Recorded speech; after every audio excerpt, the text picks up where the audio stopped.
in wind companies while voting on production tax credits for wind companies.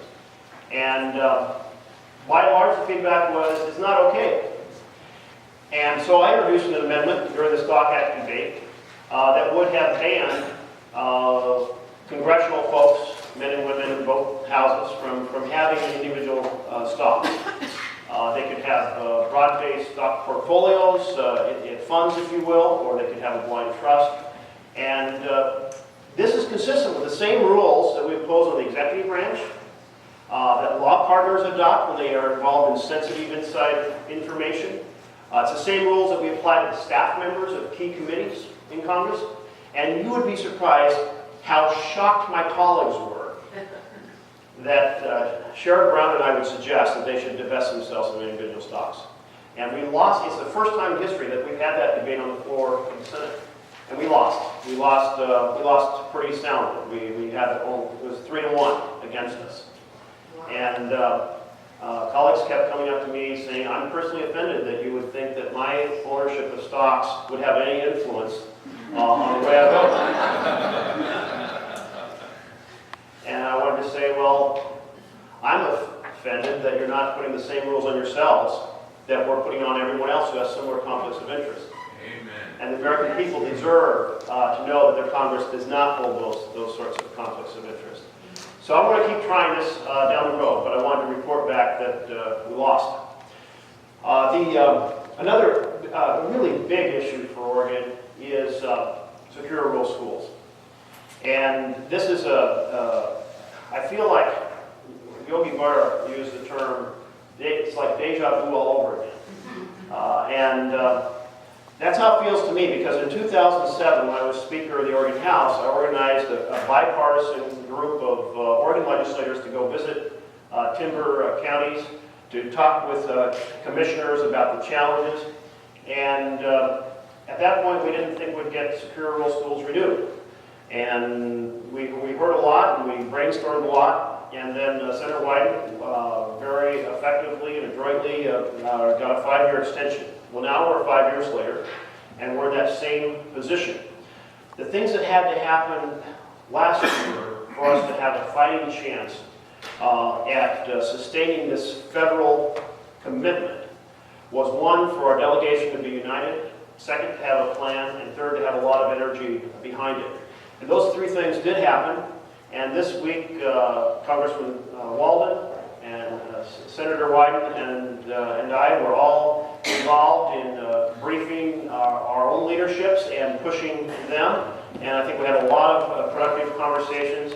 And we are in a position to have a fighting chance against the stream, if you will. And the challenge is for us to remind our colleagues the history of this program.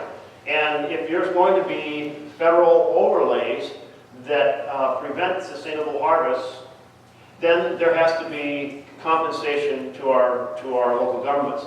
But we also need to have another conversation. We need to have a conversation about restoring sustainable harvests on our ONC lands. And that conversation is going to be very much underway this year. So with that, that's I think that may be enough to get us just thinking about some of the issues. And I'm going to introduce Maddie, who led our flag salute. Thank you, Maddie, wherever you are. Maddie. And we have a microphone there for you. Maddie's in the 8th grade here.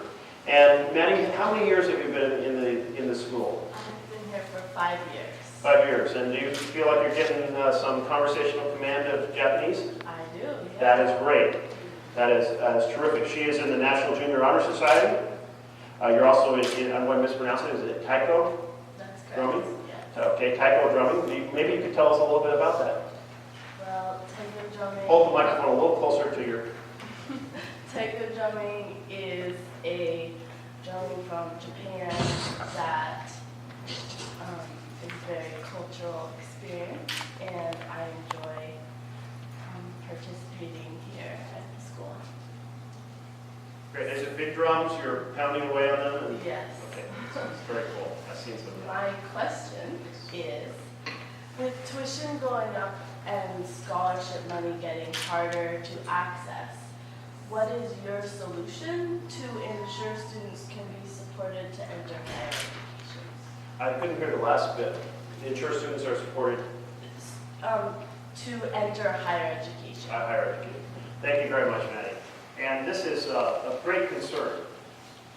To sum up the challenge, we're becoming the first generation of parents whose children are getting less education than we got in the entire history of our country. And this is in a world that's much more interconnected than before, both with the internet, moving information back and forth, with deep dress shipping, moving products much more cheaply, so our economies are more tied into other economies. And the societies that invest the most in education are going to basically be in a much better position for their children to be successful and for their economy to be successful. So in 2010, we did two major things in Congress. One was a substantial expansion of the Pell Grant program, and the second was to shift to direct student lending or loans, which is much lower interest rates and more cost-effective than the indirect system that we had previously.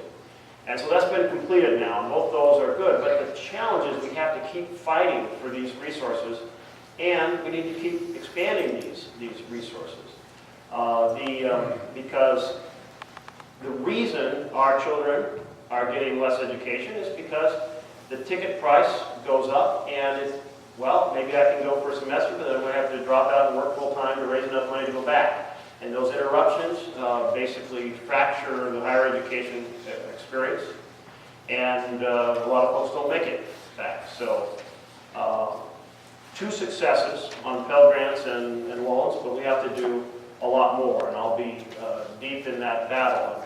When I talked about the situation with doing more with nation building here and less abroad, if I can expand on that a little bit, we are spending, in 2011, we spent $120 billion in Afghanistan. And that money was going largely because we went from the mission of pursuing Al-Qaeda training camps and pursuing those responsible for 9/11, and instead expanded it to a massive nation-building presence. And $120 billion is enormous. We had testimony in a committee last week from the Secretary of Education, who's laid out a $6 billion plan for enhancing higher education. And Mike, so I asked her the question, I said, well, so $6 billion plan, how about if we just we shut down our war in Afghanistan and we provide a third of that, a third to the deficit, reduce the deficit, a third to build infrastructure, and a third to enhance education in our country. And what could you do with $40 billion instead of $6 billion? Well, she had a big smile on her face because she knows what needs to be done at K-12 and at higher education, and I'll keep fighting for that vision. Thank you.